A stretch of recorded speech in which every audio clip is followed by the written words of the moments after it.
Salut Alexandre, salut Olivier. Nous revoilà partis pour le symposium USA France Financial comme un marathon. Nous allons parler maintenant de l'assurance vie américaine, un actif potentiellement essentiel. Alexandre Quentin de USA France Financial, je te laisse la main. Merci encore d'être parmi nous. Avec grand plaisir. Merci encore à la Chambre de commerce, Annabelle. On va en effet aborder le sujet de l'assurance vie aux États-Unis, comparé à la France. On va parler de fiscalité, son rôle, la protection de la famille. C'est un instrument qui peut avoir un rôle décisif en phase d'accumulation, en phase successorale. Je suis aujourd'hui avec Olivier Sureau, CPA, expert comptable, et également Adrien Hérault, partenaire également du cabinet USA France Financials. On va discuter ensemble de l'assurance vie, donc ici aux États-Unis. On va commencer avec Olivier, qui va nous parler des caractéristiques de base, un tout petit peu de fiscalité pour commencer, et puis on va enchaîner. Merci beaucoup, Alexandre. Je partage mon écran de suite. Donc, on va parler tout d'abord des grands principes d'assurance vie. Pour rappel, n'oubliez pas qu'on répondra à vos questions à la fin. N'hésitez pas à nous mettre les commentaires, vos questions sur le chat et on y répondra à la fin. Donc, on parle toujours d'une famille, la famille Perrin, qui a une assurance vie américaine et qui se demande comment fonctionne cette assurance vie américaine à la fois du côté aux États-Unis, mais également du côté français, mais également qui pourrait avoir potentiellement une assurance vie française.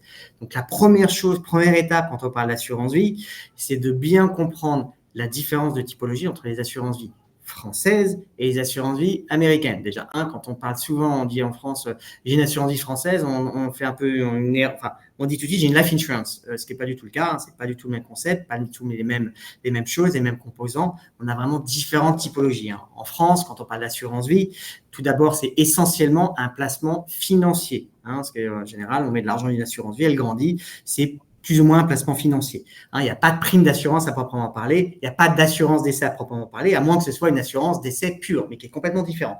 Et déjà, quand on parle d'une assurance vie française, on ne peut pas faire une erreur de traduction de life insurance du côté américain. C'est vraiment un produit purement placement financier pur, sans prime d'assurance.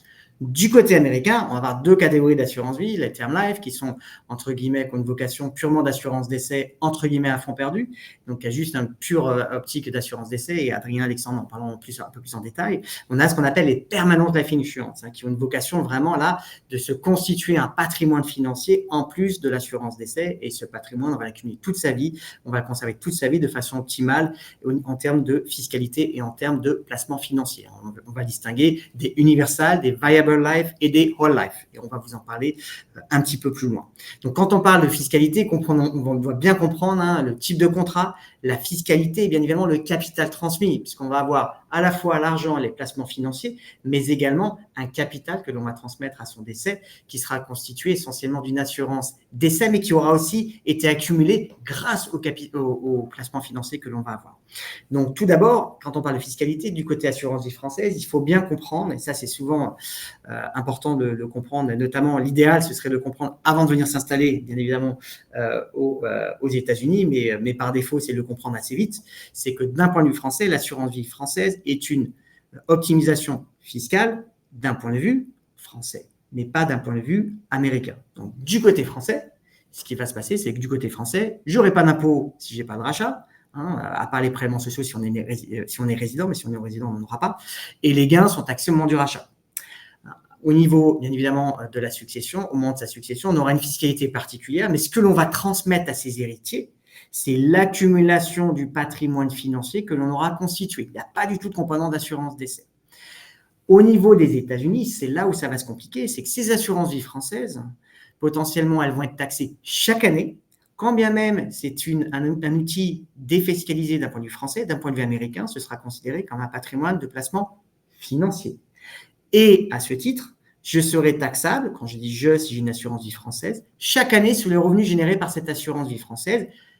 Peu importe si c'est cette assurance, cet argent réinvesti, je suis taxé chaque année. Si c'est du fonds euro, par exemple, et si c'est d'une unité de compte, je vais avoir une problématique de PIFIC, grosse fiscalité punitive, pas de problème, une grosse problématique successorale, et dans ce cadre-là, on aura une grosse complication fiscale que l'on va accumuler. Donc, le plus tôt on réagit, le mieux c'est, et justement pour éviter d'avoir ce type de placement lorsque l'on est aux États-Unis. Et sachez également qu'on a ce qu'on appelle de la compliance. Il faut déclarer ses assurances vie au niveau américain, auprès du FATCA, auprès des FBAR, des formulaires PIFI qu'il faut le faire. Si on ne le fait pas, on s'expose à des pénalités qui peuvent aller jusqu'à 50% des actifs financiers qu'on omet de déclarer chaque année. J'ai une assurance vie de 100 000 € que j'oublie de déclarer au fisc américain, potentiellement 50 000 € de pénalité chaque année. Donc, vous voyez un petit peu la complexité des assurances vie françaises. Assurance vie américaine, l'avantage que l'on va avoir, c'est que du côté français, on va avoir l'avantage fiscal un peu des assurances vie françaises, c'est-à-dire qu'on n'aura pas d'impôt tant qu'il n'y a pas de rachat. Donc, s'il n'y a jamais de rachat, on n'aura jamais d'impôt, ce qui est un peu le but des assurances vie américaines. Les gains seront taxés en cas de rachat, mais si l'on se structure bien, comme Adrien et Alexandre vont l'évoquer, on n'aura pas de fiscalité.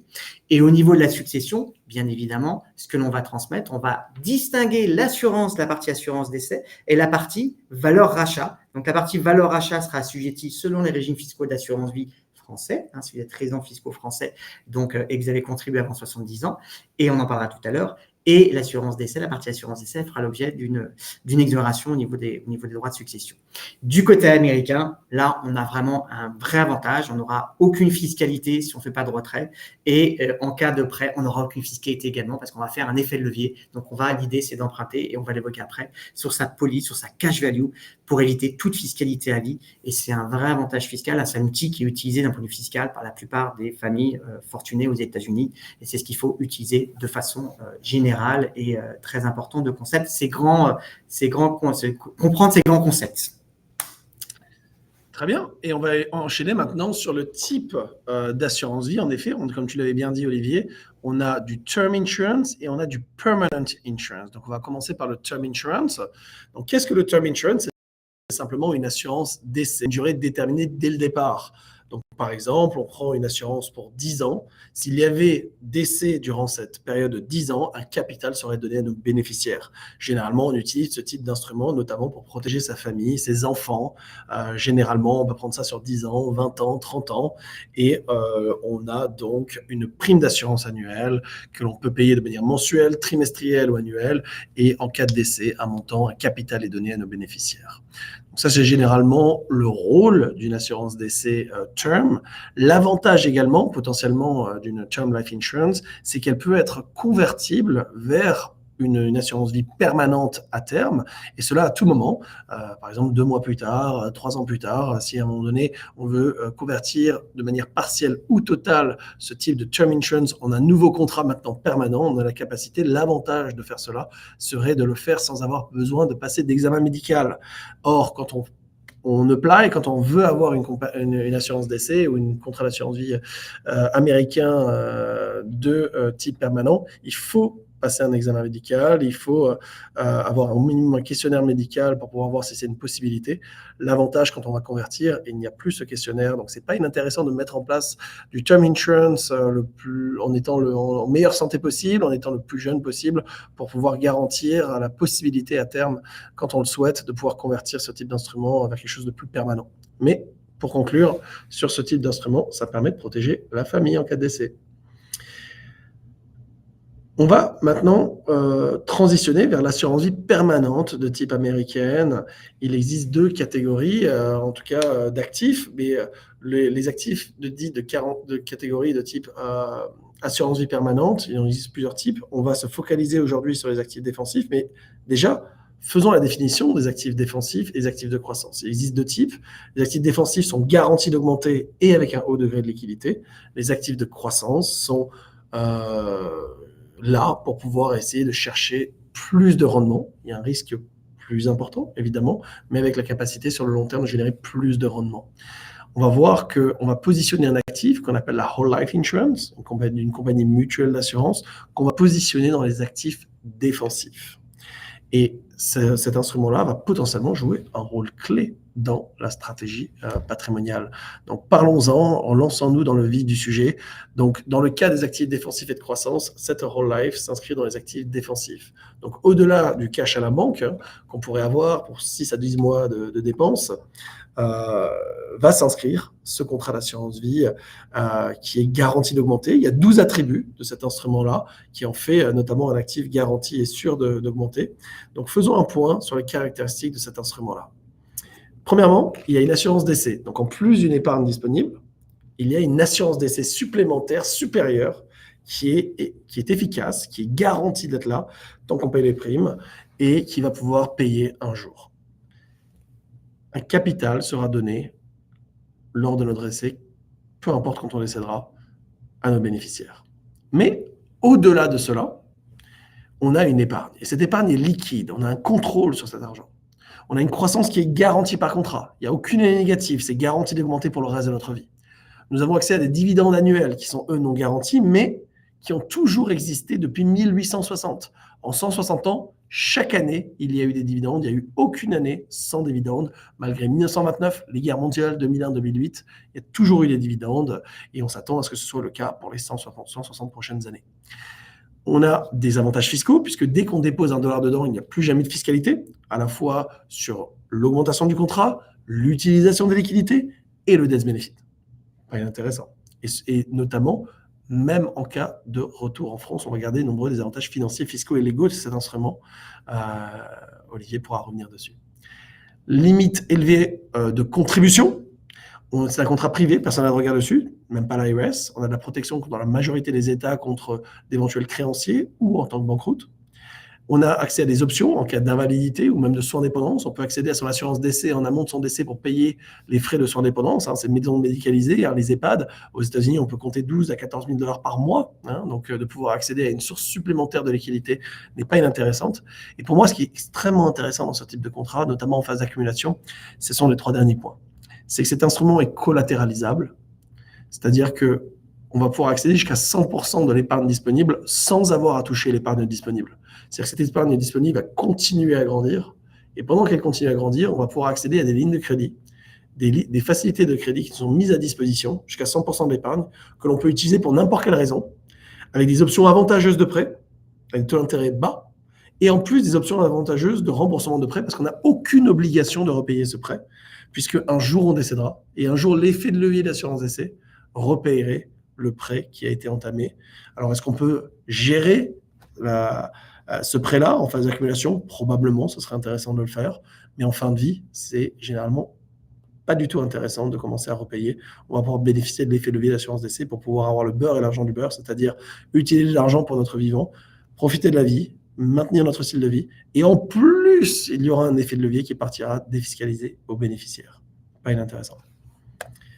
Alors, quels sont les 4 rendements liés à cet instrument?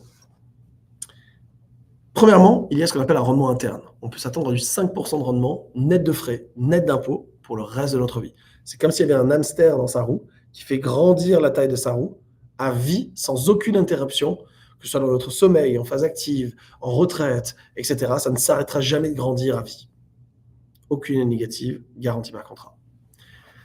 Deuxièmement, on a accès à un rendement externe. En plus d'avoir cet effet boule de neige, en parallèle de cette masse financière, on a accès à ces liquidités à autour de 100% de cette masse financière pour pouvoir faire n'importe quoi que l'on veut avec. Payer l'éducation des enfants, acheter une voiture, faire un down payment, un apport sur un bien immobilier, que ce soit en France ou aux États-Unis. On peut utiliser cet argent pour n'importe quelle raison, soutenir le style de vie, etc. L'avantage, c'est que pendant qu'on utilise cette liquidité, notre cash au sein de notre contrat continue à grandir de manière exponentielle. Et ainsi, si j'investis par exemple dans un down payment sur un bien immobilier, plus j'ai encore le rendement de mon rendement interne, maintenant j'ai 2 rendements pour un coût très bas et fixe. Donc, j'ai 2 rendements exponentiels pour un coût fixe, je crée de la vélocité patrimoniale. Je n'ai pas obligé de pédaler plus vite, je suis beaucoup plus efficace avec mes finances.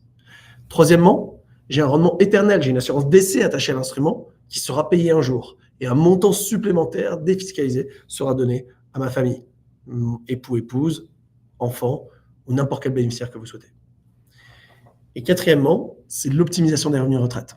Stratégiquement parlant, en France, ou quand on s'exporte, généralement on essaie d'accumuler un montant de patrimoine, on le diversifie en financier, en immobilier, en cash, etc. Et un jour, quand on prend sa retraite, l'idée c'est de s'arrêter de travailler et que le patrimoine puisse prendre le relais. Et pour gérer ce risque de longévité, la plupart des gens gardent leur patrimoine assez sûr et essaient de vivre les intérêts des mannes financières générées par ce patrimoine-là. Un exemple, vous achetez de l'immobilier, vous avez la capacité de repayer les prêts en phase d'accumulation. Maintenant, vous avez un bien qui est payé, vous êtes rentier et vous vivez des loyers et vous essayez d'augmenter les loyers chaque année pour faire face à l'inflation. Et bien, grosso modo, vous allez vivre d'un actif qui aura une certaine valeur et vivre du rendement généré par cette valeur-là. Mais la problématique de cela, c'est que vous n'allez pas toucher à la valeur réelle, la valeur de ce capital-là. vous allez vivre des revenus générés par ce capital-là. Et cette stratégie-là, malheureusement, qui est la meilleure stratégie à mettre en place en France, est vouée à l'échec si l'objectif est de garder le style de vie. Ça va être extrêmement compliqué. Pourquoi ? Parce que qu'on le veuille ou non, quand on partira à la retraite, on va faire face à une vingtaine de risques qui va mettre tellement de pression au quotidien que ça va être extrêmement compliqué de garder le style de vie.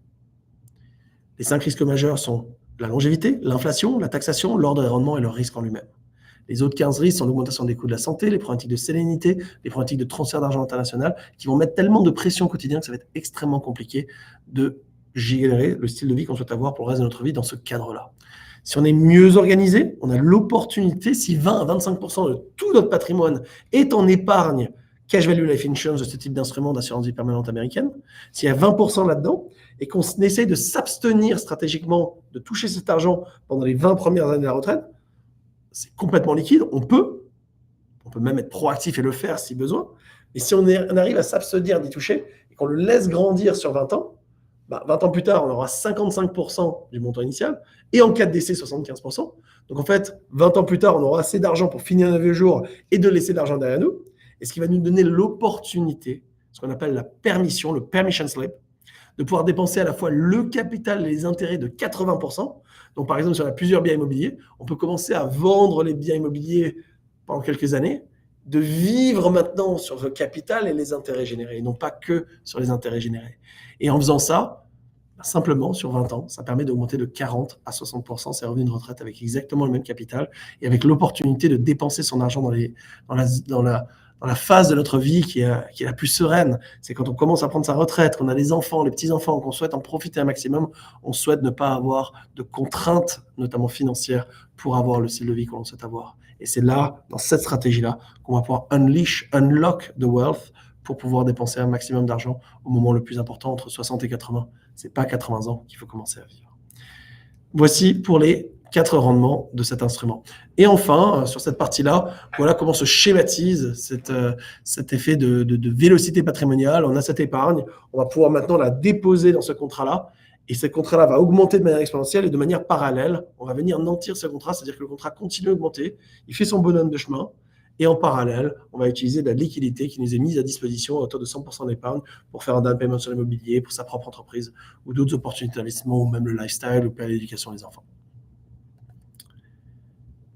À titre indicatif, si vous êtes plutôt, on va dire, confortable avec le risque, vous devriez avoir 20 à 25% de tout votre patrimoine en épargne Wally et en cash 6 à 12 mois à la banque. Donc tout ce qui est défensif, 20 à 25%.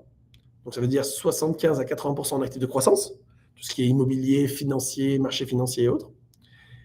Et si vous êtes plutôt conservateur de nature, and that's OK, vous aurez plutôt entre 35 et 50% en actifs défensifs, entre 50 et 65 en actifs de croissance.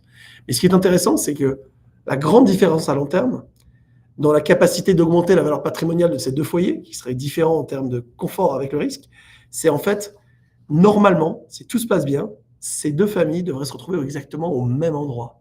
Et la clé, c'est la proactivité. Parce que les marchés financiers immobiliers ne sont jamais toujours en hausse. Il y a des hauts, il y a des bas, il y a des hauts, il y a des bas. Mais sur le long terme, c'est en hausse. Et bien, si on a la capacité, à chaque fois qu'il y a des baisses marquantes, des crashs financiers, 2001, 2001, 2008, 2022, etc., quand il y a des cassures, si nous avons des liquidités, des actifs défensifs, ce gun chargé prêt à être dégainé, nous avons la possibilité de tirer avantage d'opportunités à des moments opportuns. Si on est plutôt agressif de nature, on n'aura que 20 à 25% à remettre au travail. Mais si on est conservateur, on a 35 à 50% à mettre au travail à des moments opportuns. Donc, on va pouvoir générer beaucoup plus d'argent, plus de rendement à des moments opportuns si on avait été conservateur en amont.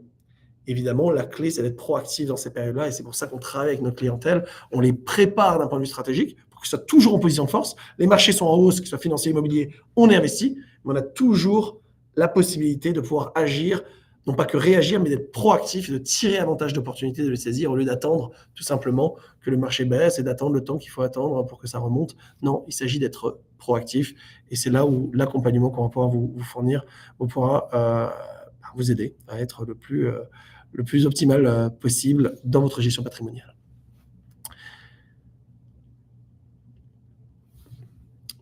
Voilà, je vais passer là-dessus. On a parlé des actifs défensifs, donc je vais laisser la main cette fois-ci à Adrien.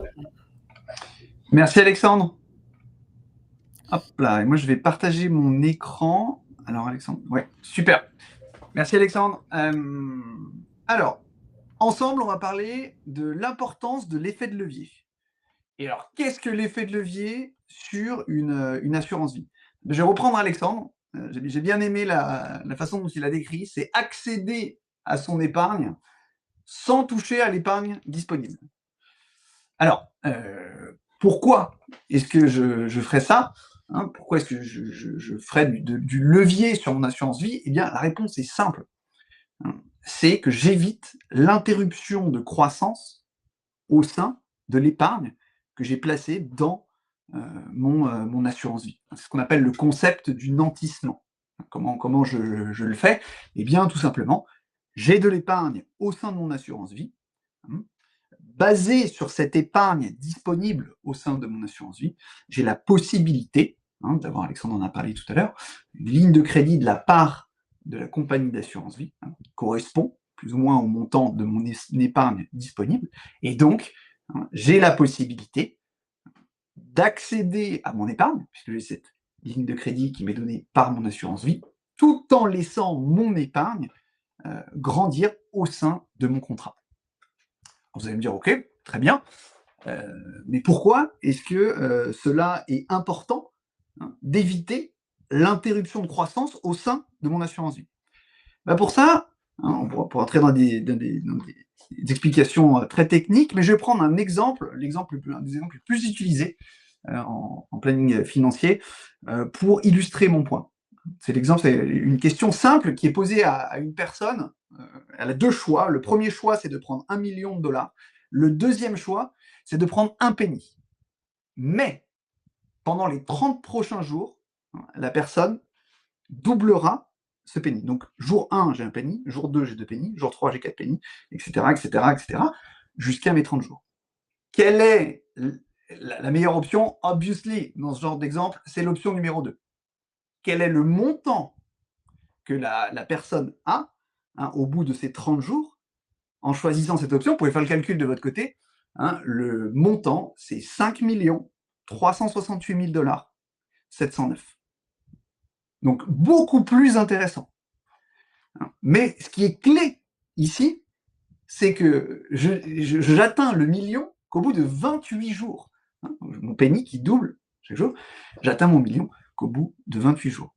Et ce qui est encore plus clé pour illustrer mon point de l'importance de l'effet de levier, laisser son argent croître, c'est que si je prends la décision pendant ces 30 jours de retirer ne serait-ce que $100 au jour 15 et au jour 25, au lieu de 5 368 709, j'ai 2 88 709. Ces $200 que j'ai retirés m'ont entre guillemets coûté 3 280 000 dollars. Alors c'est un exemple extrême, mais qui a pour but de montrer l'impact d'un retrait, l'impact d'arrêter ce qu'on appelle le compounding effect, les intérêts composés au sein de mon outil de placement, qui est ma cash value life insurance. Alors vous allez me dire, vous avez des exemples un peu plus concrets? Oui, le meilleur exemple à l'heure actuelle qui est undebatable, c'est Warren Buffett. Warren Buffett, il a commencé à épargner à l'âge de 10 ans. C'est un livre excellent qui a été écrit sur le sujet. Et il a eu une croissance ininterrompue, c'est clé, de son épargne pendant 75 ans. Donc oui, Warren Buffett, c'est un génie d'investissement qui a généré du 22% d'investissement en moyenne sur ces 75 ans. Mais ce qui est très important de comprendre, c'est que c'est uniquement c'est excellent, ce 22%, mais si on interrompt, si on prend une timeline complètement différente, au lieu de 75 ans, on passe à 30 ans avec les mêmes rendements. Il a fait l'exercice de son côté.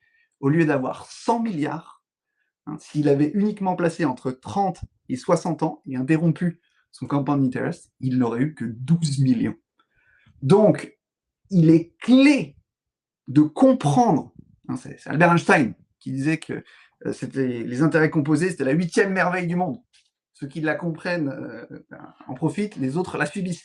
Il est clé de comprendre cette notion-là hein, et la Cash Value Life Insurance aujourd'hui vous permet, pour vos actifs défensifs, d'avoir la possibilité, hein, comme le disait tout à l'heure Alexandre, un peu l'image du hamster dans sa roue, eh bien, vous donne la possibilité d'avoir votre épargne qui grandit de façon ininterrompue, tout en vous donnant l'option de réaliser, hein, vos projets d'investissement et vos projets de placement. Donc, très important de bien comprendre ce point. Alors, comment est-ce que je vais pouvoir, au-delà de cet effet de levier, comment est-ce que je vais pouvoir utiliser aussi ma Cash Value Life Insurance? Je ne vais pas rentrer dans les détails, je vais passer très rapidement sur ce point parce qu'on en a beaucoup parlé ce matin, hein, sur la conférence de l'éducation, mais sachez que c'est un très bon outil pour financer les études des enfants. On le voyait ce matin, vous avez beaucoup d'options, soit les prêts octroyés par le gouvernement, les prêts de façon privée que vous pouvez prendre à la banque, mais vous avez aussi, hein, via l'assurance vie, la possibilité de placer de l'argent, je le disais ce matin, de façon entre guillemets conservatrice. Hein. Pourquoi? Parce que ici j'ai un rendement qui est garanti, comme disait Alexandre. Je ne suis pas lié au marché financier, je n'ai pas de risque de perte sur ce type de placement. Donc j'ai une vision, hein, en fonction de, par exemple, lorsque mon enfant naît, je peux placer dans ce compte un certain montant. J'ai la vision du montant plus ou moins exact du montant que j'aurai au moment où il commence ses études. Et surtout, hein, on en revient à l'effet de levier, lorsque mon enfant commence ses études, j'ai des options. Soit je décide d'utiliser, hein, l'épargne, soit j'ai la possibilité également, hein, d'utiliser le nantissement pour financer les études de mon enfant. Donc un outil clé, comme on l'a présenté ce matin lors de la conférence sur l'éducation. Alors, c'est bien de comprendre que c'est important d'avoir de l'assurance vie au sein de sa stratégie patrimoniale, hein, de l'avoir au sein de ses actifs défensifs, hein, d'avoir de la Cash Value Life Insurance. Maintenant, cette Cash Value Life Insurance, comment est-ce que je la structure? Et quelles sont mes options au sein de ce contrat? Alexandre, si tu veux reprendre la main sur ce point.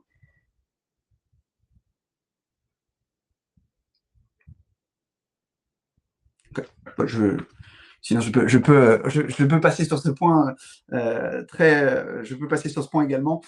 Au sein de ce type d'outils, vous avez plusieurs options de placement. Vous avez la possibilité de le laisser, hein, dans le fonds commun, je dirais, qui va vous permettre un rendement garanti. Vous allez avoir une garantie de 3% par an.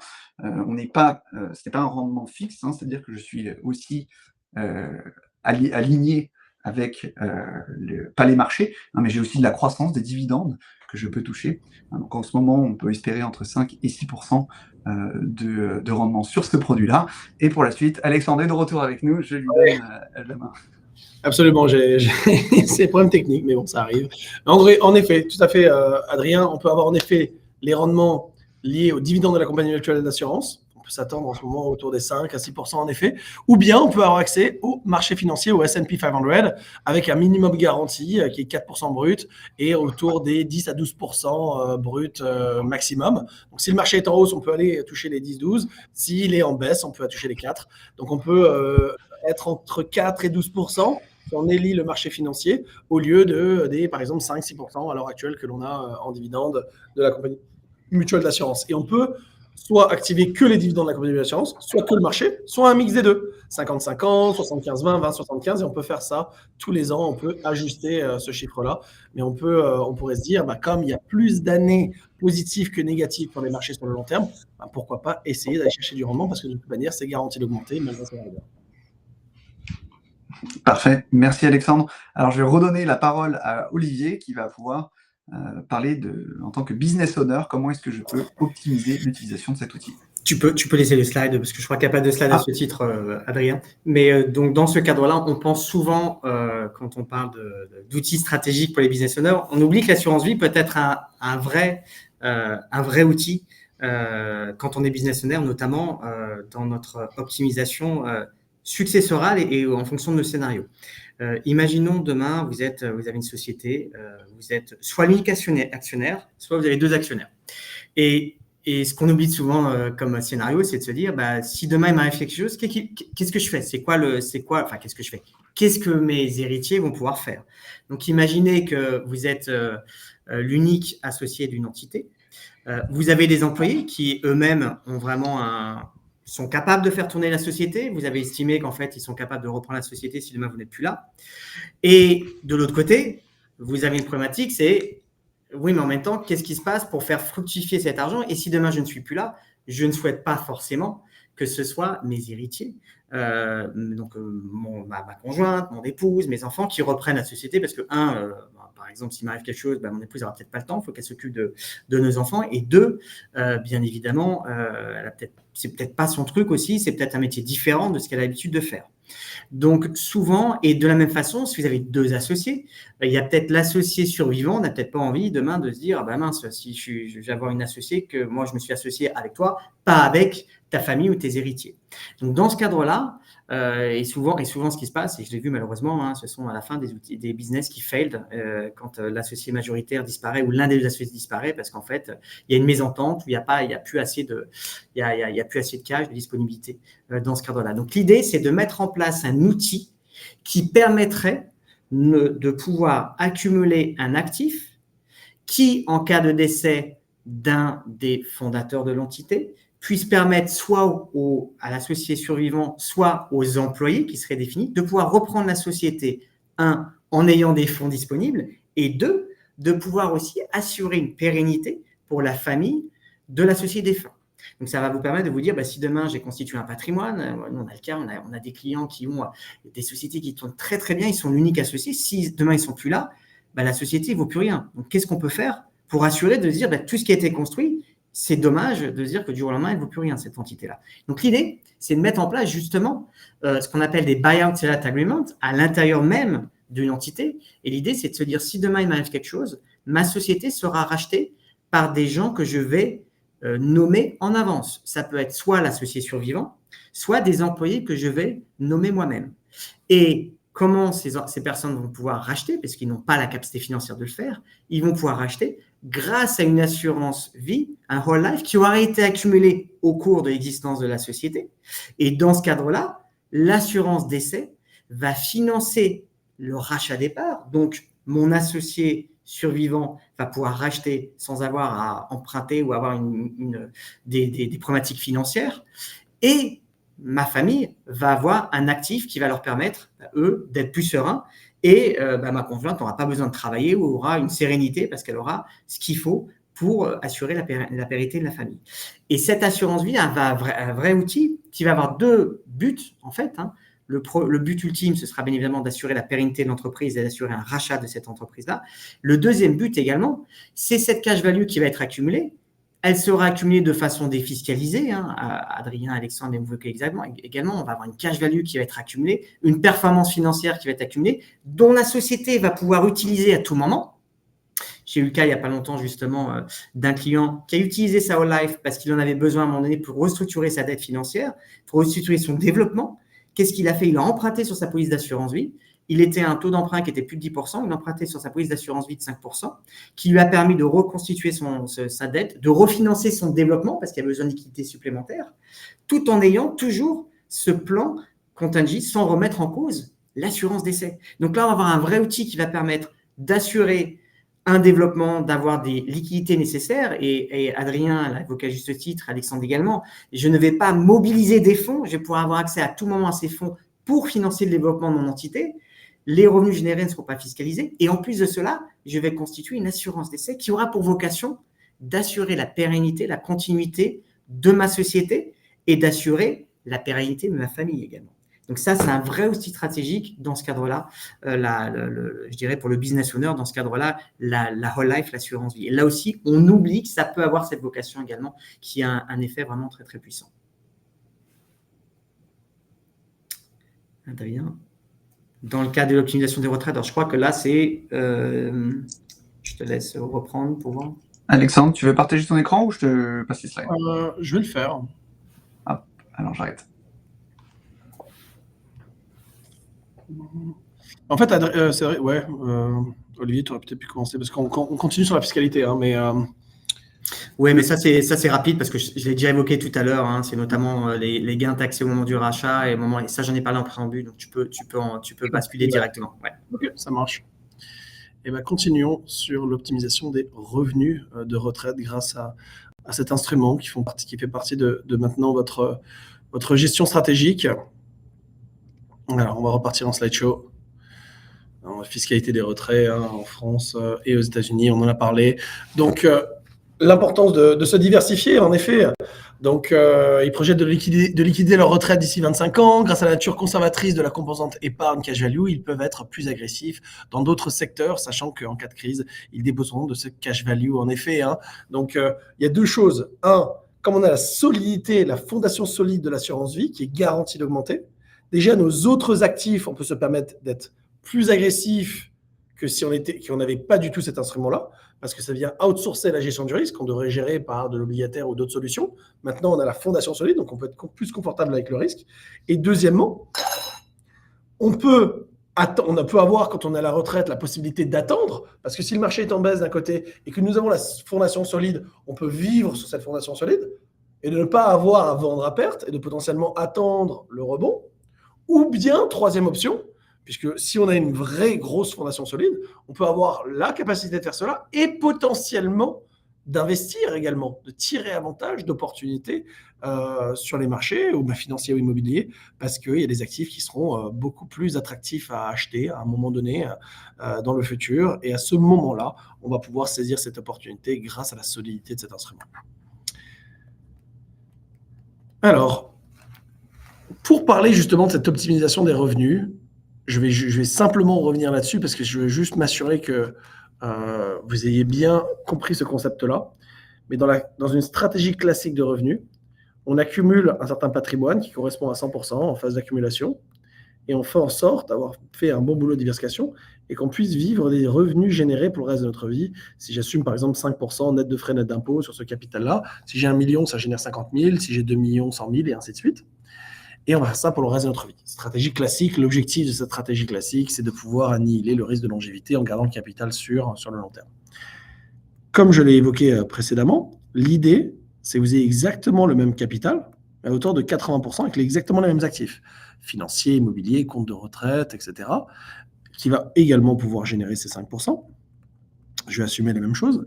Mais vous avez l'opportunité de vous organiser un petit peu mieux dans votre stratégie patrimoniale et faire en sorte qu'environ minimum 20%, soit en épargne, Wally ou life insurance, qui vous permet d'être là, garanti d'avoir cette fondation solide. Et si vous prenez par exemple votre retraite à 60 ans, se dire qu'entre 60 et on va dire 60 et 80 ans, 60 et 80 ans, et ben l'idée c'est de s'abstenir de toucher à cet actif-là et de le laisser grandir pour qu'il puisse avoir une valeur d'environ 55%, et en cas de décès, puisqu'il y a une assurance décès attachée, à hauteur de 75%. Et ben, comme j'ai assez d'argent à 80 ans pour finir mes vieux jours, tax-free, peu importe où je suis dans le monde, et de laisser de l'argent derrière moi, tax-free, à ce titre, pour la génération d'après, ben, comme j'ai assuré la fin de vie, 80 ans plus, ben maintenant, ça va me donner la permission de pouvoir dépenser à la fois le capital et les intérêts entre 60 et 80 ans, sur un montant d'argent défini, sur un nombre d'années cette fois-ci défini, sur 20 ans, je vais être proactif de pouvoir dépenser ces 80%. Et en utilisant le capital et les intérêts de 80% sur 20 ans comparé à vivre uniquement des intérêts, eh ben, je vais pouvoir augmenter mes revenus de 40 à 60%. C'est purement mathématique, mais l'impact, c'est que vous allez pouvoir maximiser vos revenus au moment le plus important de votre retraite. C'est les 20 premières années de la retraite, quand vous avez encore cette mobilité, cette motricité, des rêves potentiellement pas encore accomplis, et de pouvoir avoir le temps et les moyens financiers pour pouvoir le faire et de dépenser cet argent au moment le plus opportun, qui sont les 20 premières années de la retraite. Et vous pouvez le faire avec sérénité, parce que vous avez la garantie d'avoir de l'argent plus tard qui est là, qui vous attend, plus fort que l'inflation, tax-free, qui vous permet de pouvoir avoir les reins solides pour finir vos jours tranquillement et de laisser de levier, laisser de l'argent derrière vous avec effet de levier derrière pour la génération d'après. Voilà comment on s'organise de manière optimale. On va parler de succession. Qui veut prendre le relais? Alors, je vais remettre ça vite. Hop. Qui c'est qui l'a... ok. Hop. Alors, la partie successorale. Adrien, après, je sais que tu auras une partie aussi de ton côté. Il faut bien comprendre la fiscalité du côté français, France et aux États-Unis. Imaginez que vous avez une assurance vie française ou américaine, hein. À partir du moment où vous effectuez des primes, vous abondez à cette assurance vie avant l'âge de 70 ans et que vous êtes amené à décéder, la fiscalité de l'assurance vie en France est la suivante. Vous avez un abattement de 152 500 € par bénéficiaire. Donc, plus j'ai de bénéficiaires, plus bien évidemment j'aurai de nombre d'abattements, hein, ce qui est assez intéressant. Et au-delà de ces abattements-là, la fiscalité sera progressive. Il y aura juste 2 tranches. Première tranche, entre 152 500 € et jusqu'à 700 000 €, je serai taxé à 20%. Et au-delà de 700 000 €, je serai taxé à 31,25%. Ce qui est déjà beaucoup mieux que la fiscalité successorale que l'on connaît, hein, au niveau des taux d'imposition du côté français. Après 70 ans, en revanche, l'abattement est réduit à 31 500 €. Et là, on rentre dans un actif successoral qui peut atteindre 45%. Ce qu'il faut comprendre dans le cadre au niveau des États-Unis, hein, et de la France, c'est qu'aux États-Unis, ce qu'on appelle la life insurance rentre dans votre patrimoine de succession. Donc, il ne faut pas oublier. Sauf que on a la possibilité, donc parfois on pourrait se dire, tiens, je suis peut-être assez loin des abattements, parce que vous savez qu'aujourd'hui, on a un abattement jusqu'à 13 990 000 $, donc 15 millions à partir de l'année prochaine, donc pour un coût de 30 millions de $. Parfois, on pourrait dire, j'y suis loin, mais quand on a des assurances vie et quand on voit la puissance des assurances vie, comme Adrien et Alexandre ont évoqué, on peut rapidement augmenter son patrimoine, notamment dans le cas d'une assurance décès. Et l'idée, c'est justement de pouvoir loger cette assurance vie quand on est près des abattements, près des taux d'imposition américains dans le cas des successions. L'idée, c'est loger ces assurances vie américaines dans des structures qui sont soit ce qu'on appelle des ILIT, hein, Irrevocable Life Insurance Trust, soit des Family Partnerships. Donc, dans ce cadre-là, vous allez voir un petit peu, hein, l'avantage dans ce cadre-là, hein, c'est que si je n'ai pas d'ILIT, l'intégralité de l'assurance décès se rajoutera à mon patrimoine taxable de succession aux États-Unis. En revanche, si j'ai un ILIT, ce qui va se passer, c'est que je vais effectuer des donations dans l'ILIT qui seront en fait les premiums que je vais verser dans le cadre de mon assurance vie américaine.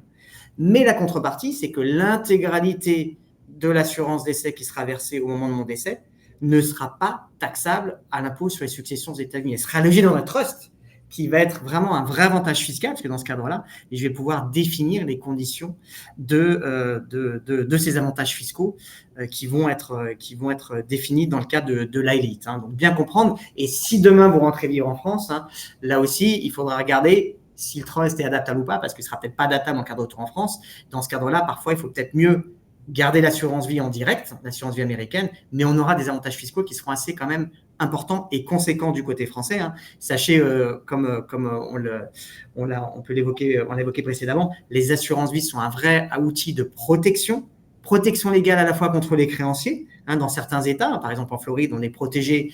Donc tout ce que vous allez mettre va être non seulement être un avantage fiscal financier, mais également va être un avantage qui sera, dans ce cadre-là, un avantage légal, protection contre les créanciers. Et en plus, ça vous permet d'éviter le probate, donc de vous permettre d'avoir une transmission qui sera automatique en cas de décès. Et j'irai même plus loin, en cas de retour en France, les assurances vie françaises ne rentrent pas dans les réserves héréditaires. C'est-à-dire qu'en fait, dans une assurance vie française, vous pouvez mettre qui vous voulez. Hein, le fameux abattement de 152 500 €, ce n'est pas en fonction par enfant, c'est à qui vous le souhaitez. Donc là aussi, on aura une optimisation dans ce cadre-là. Et pour ma partie, je conclurai aussi, une partie qu'on oublie souvent, c'est que l'assurance vie américaine peut être constituée dans un plan de retraite, ce qu'on appelle un fully insured plan. C'est la section 412I du Code général des impôts américains, dans laquelle, au lieu, par exemple, de contribuer à un 401k traditionnel, c'est-à-dire qu'en fait, votre employeur pourrait se dire, au lieu de contribuer à un plan de retraite traditionnel, vous pouvez mettre, vous notamment en tant qu'entrepreneur, une assurance vie américaine à l'intérieur d'un plan de retraite. Et ça, c'est un avantage fiscal qui est assez puissant parce que dans le cas notamment des cash benefit plans, on peut aller de façon très exponentielle. Et là, je vais optimiser parce que je vais avoir d'un côté, je vais constituer une cash value, je vais avoir une déduction fiscale. Attention, là, je me retrouve dans le cas où je vais pouvoir avoir une totale déduction fiscale des premiums que je vais verser dans le cas de ce plan de retraite à l'intérieur de l'entreprise. Et je vais avoir l'avantage fiscal de l'assurance décès. Donc là, je vais avoir une optimisation fiscale qui sera totale, et notamment quand vous êtes dans un État où il y a une forte fiscalité, notamment l'État de New York ou l'État de Californie, le fait de loger une assurance vie à l'intérieur d'un plan de retraite peut avoir un vrai avantage fiscal, et là aussi qu'on a tendance à méconnaître souvent dans ce cadre-là. Là, je vous demande dans cet exemple-là, on pourrait imaginer de déduire jusqu'à même 280 000 $, qui est la limite de 2025, dans un plan d'assurance vie annuel, et avoir une déduction fiscale, et avec cet effet de levier derrière, de pouvoir avoir notamment l'assurance décès en plus de cette partie-là. Donc, un vrai avantage fiscal aussi à constituer cette assurance décès. Donc, dans ce cadre-là, je vais passer la parole à Adrien, qui va vous parler d'héritage et justement comment préserver et avoir cette fameuse legacy dans le cas des assurances vie. Merci Olivier. Alors juste avant que je fasse ma partie, je pense qu'Alexandre voulait revenir sur ce slide, Alexandre. Non, je prendrai la dernière slide. Ah, d'accord. Alors moi je vais revenir directement sur mon slide. Oui, une question qu'on nous pose très souvent, c'est de nous dire, ok, Alexandre, Olivier, Adrien, c'est très bien, j'ai planifié ma succession.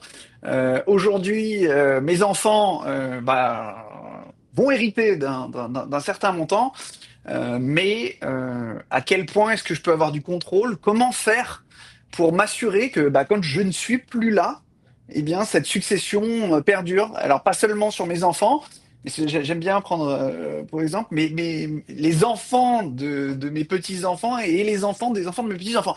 Comment faire pour que ma succession dure le plus longtemps possible? Comment mettre des règles et comment utiliser ce produit d'assurance vie dans ce cadre-là? Olivier en parlait tout à l'heure, une des structures les plus connues, c'est l'ILIT, qui est finalement le Life Insurance Trust.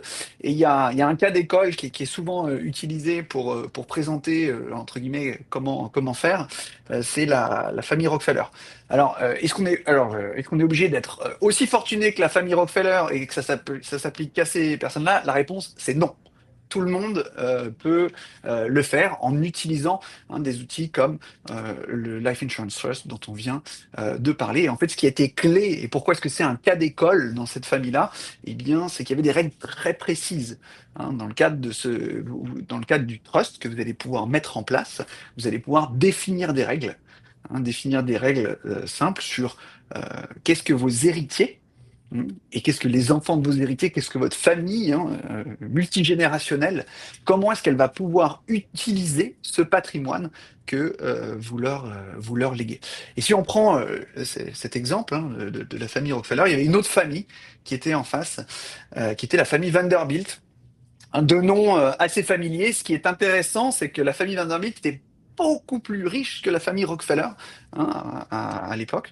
Elle avait l'équivalent d'aujourd'hui 100 milliards. La différence entre les deux familles, c'est qu'aujourd'hui, la famille Vanderbilt, mis à part le nom sur quelques buildings, eh bien, malheureusement, elle n'a plus rien. Là où la famille Rockefeller fait toute partie de la Forbes List. Et comment est-ce qu'ils ont réussi cet, entre guillemets, exploit? Eh bien, tout simplement en utilisant des assurances vie et des trusts. Et tout simplement, pour la petite histoire, le trust Rockefeller avait la règle suivante: à chaque naissance d'un Rockefeller, d'un membre de la famille Rockefeller, il y a une assurance vie qui est ouverte sur le nouveau-né. Le nouveau-né aura accès dans le futur au trust familial pour le paiement des frais de santé de façon illimitée, le paiement des études de façon illimitée, l'apport, le down payment sur sa maison pour éviter qu'on achète des mansions énormes, comme a fait la famille Vanderbilt d'ailleurs. Donc pour éviter cela, c'est simplement le down payment qui est payé par le trust. Et dans le cadre d'un projet professionnel, ils auront accès à une ligne de crédit, très important, et pas à une donation, à une ligne de crédit, à un prêt qui leur sera fait pour qu'ils puissent lancer leur business moyennant la validation du board. Et ce qui est très intéressant ici, c'est que finalement, même si le business ne fonctionnait pas, ce qui visiblement n'a pas été le cas, mais même si le business ne fonctionnait pas, l'assurance vie qui aurait été prise sur le nouveau-né viendrait rembourser le trust. Donc, encore une fois, est-ce qu'on a besoin d'être Rockefeller pour mettre cela en place? Non. Mais se pencher, se poser sur comment structurer votre patrimoine de la façon la plus optimale pour que votre patrimoine perdure pendant des générations et générations est clé et game changer en termes d'héritage. Alexandre, je vous donne la main pour le dernier slide. En effet, on va conclure là-dessus. Ce qui est absolument fondamental dans l'assurance vie, c'est vraiment le rôle que ça va pouvoir jouer tout au long de notre vie, en phase d'accumulation, en phase de retraite et en phase successorale. En phase d'accumulation, premièrement, ça va permettre de protéger la famille en cas de décès prématuré. Il y a une assurance décès, elle sera payée un jour, mais s'il arrive quoi que ce soit à la famille, au moins la famille est protégée. Deuxièmement, on a un rendement attractif. On a ces 5-6% de rendement net de frais net d'impôt sur le long terme. C'est le roi des actifs défensifs. Troisièmement, on a une fondation qui est solide. Ça permet aux autres actifs de pouvoir s'épanouir pleinement. Si maintenant j'ai un niveau de sécurité, une fondation solide, je vais être confortable d'aller chercher du risque là où je peux aller chercher du risque. Quatrièmement, j'ai des liquidités disponibles pour saisir des opportunités patrimoniales. Parce que si demain, il y a un crash de marché, j'ai du cash à disposition, je vais pouvoir le saisir. Et enfin, si j'ai déjà maintenant, non pas que à l'avenir, mais si j'ai maintenant une opportunité tout de suite, eh ben, je peux créer de la vélocité parce que je peux utiliser mon argent 2 fois, à la fois au sein du contrat et une deuxième fois dans une autre solution patrimoniale en créant ce tel effet de levier et donc créant un haut degré de vélocité puisque j'ai $2 qui fonctionnent en même temps. En phase de retraite, on l'a vu, c'est le permission slip. On va pouvoir permettre de dépenser à la fois le capital et les intérêts des autres actifs et ainsi d'augmenter de 40 à 60% ses revenus de retraite. Et enfin, de manière successorale, on va pouvoir laisser quelque chose derrière nous, même si ce n'est pas forcément la priorité qui est basée potentiellement sur le style de vie. Et ben derrière nous, on va optimiser l'aspect successoral parce que l'argent va pouvoir passer de manière défiscalisée, peu importe où on rentre dans le monde, si on s'organise bien et en amont. Que ce soit des charities, que ce soit notre famille, on va pouvoir avoir un impact à la fois durant notre vivant, mais également lors de notre décès. Donc je conclue là-dessus. C'est un instrument qui est un couteau suisse, qui va pouvoir avoir un impact pour le reste de votre vie. Je pense que ça peut être intéressant si vous avez déjà une capacité à épargner ou de continuer votre diversification, d'avoir les bons ratios entre vos actifs défensifs et de croissance. Et cet instrument-là va pouvoir jouer un rôle clé en tant qu'actif défensif. Voilà, je vais conclure là-dessus. Je vais peut-être donner la main à Olivier et Adrien pour s'il y avait des questions. Alors, il y a une question de Sidonie. Est-ce que les intérêts du prêt collatéralisé par l'épargne donnent lieu à un crédit d'impôt aux États-Unis? Bah, tu pourrais peut-être y répondre, en fait, Olivier. Bah oui, en fait. Et donc, en fait, la réponse est en fait, ça dépend. Déjà, ce ne sera pas un crédit d'impôt, ce sera une déduction fiscale. Et tout dépend comment vous investissez, en fait, bien évidemment, ce collatéral. C'est-à-dire que l'argent, si vous l'injectez dans votre business, par exemple, bien évidemment, vous allez pouvoir déduire les intérêts de votre business. Si en revanche, vous collatéralisez, c'est-à-dire que vous faites un prêt sur cette police d'assurance, vous achetez une voiture personnelle, là, les intérêts ne sont pas déductibles parce que c'est quelque chose de personnel. Donc, tout dépend de l'objet. Si vous faites un effet de levier pour faire soit de l'investissement financier, soit de l'investissement professionnel, les intérêts sont déductibles. Si par contre, c'est pour faire de l'investissement personnel, ce ne sera bien évidemment pas déductible. Donc, c'est là où il faudra bien regarder un petit peu la typologie d'investissement. C'est pour ça qu'il faut bien penser comment les injecter. Mais par exemple, si vous faites un effet de levier dans le cadre d'un placement financier, vous injectez votre argent dans un portefeuille de placement financier, les intérêts sont déductibles. Ce sera ce qu'on appelle les investment interest expense. Ils viendront en déduction des revenus financiers. À l'inverse, si ce sont des intérêts qui vont être pour l'achat d'un bien immobilier, qui vont générer des revenus locatifs, ce sera déduit, bien évidemment, de la partie locative des revenus locatifs. Donc, tout dépend. Il faudra bien être capable de tracer cet investissement pour pouvoir démontrer qu'en fait, que vous investissez dans un but professionnel et non pas personnel. Question de Jawad, c'est pour vous, Alexandre et Adrien. L'ensemble des outils et attributs des produits d'assurance vie et retraite peuvent-ils nous permettre de construire notre propre modèle de retraite internationale? La réponse est oui, bien sûr. On a présenté les avantages ici aux États-Unis, mais il faut savoir que ces avantages sont complètement flexibles et portables. C'est-à-dire, si vous êtes par exemple de retour, je prends l'exemple de la France, que je connais bien, ce type d'outil garde les avantages pendant votre vivant, pendant la phase d'accumulation, pendant la phase de retraite. Tout ce dont on a parlé aujourd'hui, c'est la même chose. Et au niveau successoral, il y a une petite variante. Dans le cas aux États-Unis, on a cette grosse exemption, donc ça va passer tax-free. En France, ce sera un petit peu différent, mais ça passera tout de même. J'en parlais sur la conférence avant celle-ci. Ça va passer hors succession. Hein, ça ne rentrera pas dans le cumul des actifs qui vient chez le notaire. Donc, premier rôle, ça fait baisser mon actif taxable. Deuxième rôle, elle a ses propres abattements, 152 500 € par parent, par enfant. Hein, donc, si je fais de l'assurance vie, j'en fais sur les 2 parents généralement. Je multiplie comme ça les abattements qui passent tax-free et le reste est taxé. Les prochains 700 000 € par enfant, par parent, seront taxables à 20%. Au-dessus de ce montant, ce serait 31,25. Donc, pas tax-free comme aux États-Unis, mais extrêmement avantageux comparé au modèle français, un vrai game changer. Donc, la réponse, c'est oui. Hein, vous pouvez. C'est un produit essentiel ici aux États-Unis, mais c'est également un produit essentiel dans le cadre d'une planification internationale. Je seconde cela. Olivier, tu es en mute. Et je seconde cela parce qu'en fait, plus on comprend l'intérêt que ça peut jouer, plus on se demande, est-ce vraiment un actif optionnel ou est-ce un actif indispensable? C'est la question à se poser. Parfait. Merci Alexandre, merci Adrien. Donc je pense qu'on va basculer sur le dernier webinaire de notre symposium qui va être sur le multifamily office. Donc on vous propose avec Adrien et Alexandre de basculer sur le prochain webinaire maintenant. Ouais. Ah, attends, peut-être une... Dominique, j'ai une dernière question de Dominique. Okay. Les US taxent les intérêts d'assurance vie française en euros pour un US personne. En cas de retour en France, est-ce qu'il y a une double taxation de la même façon que sur une assurance vie française aux États-Unis? Est-ce que tu auras une double taxation sur l'assurance vie américaine lors de ton retour en France, Olivier? Alors, les intérêts des US, oui. Alors, à l'inverse, en fait, si demain vous rentrez, comme j'évoquais tout à l'heure, l'assurance vie américaine fera l'objet de la même fiscalité qu'une assurance vie française. Donc, en l'occurrence, il n'y a pas de rachat, il n'y aura pas de fiscalité dans ce cadre-là. Et quand bien même, en plus, si vous êtes citoyen américain vivant en France, là, dans le cadre de la convention, de toute façon, on aura une exonération totale. Donc, il n'y aura pas de débat, il n'y aura pas de fiscalité au niveau des revenus financiers générés par cette assurance vie américaine en tant que résident fiscal français. Voilà. Merci Olivier. Et donc, du coup, on se retrouve sur la prochaine conférence. Merci à tous et merci à la fac pour avoir organisé cette conférence. Absolument. Merci.